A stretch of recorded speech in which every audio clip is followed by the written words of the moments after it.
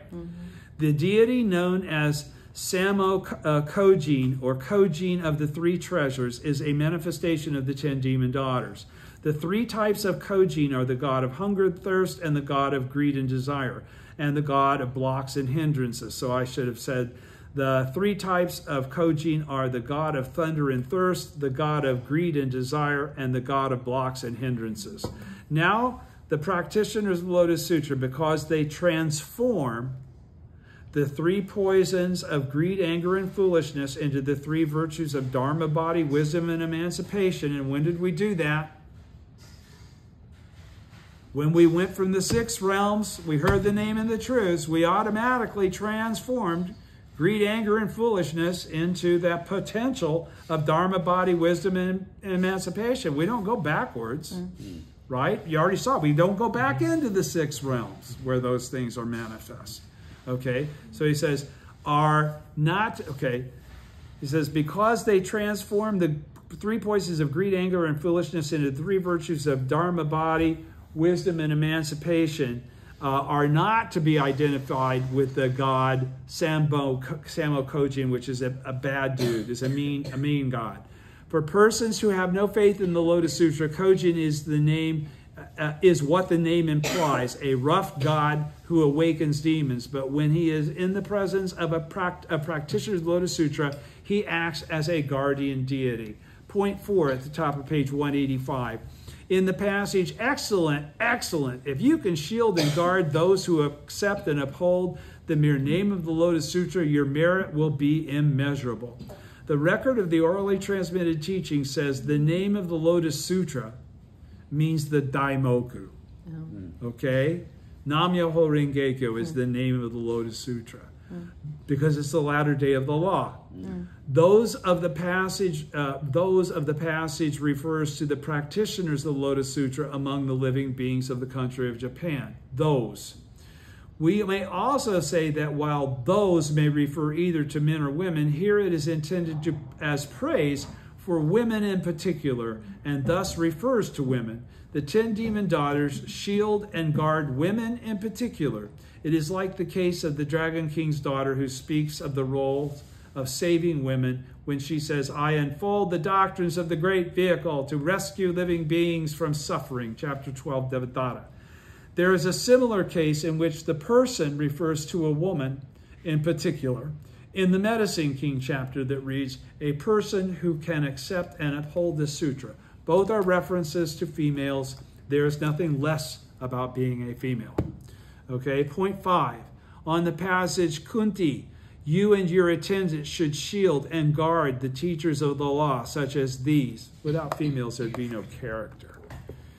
The record of the orally transmitted teaching says Kunti in her original form or state is the Bodhisattva Manjushri.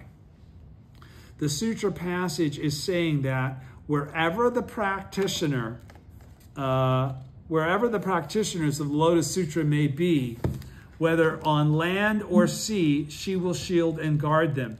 9 evil and 1 good is as the expression has it.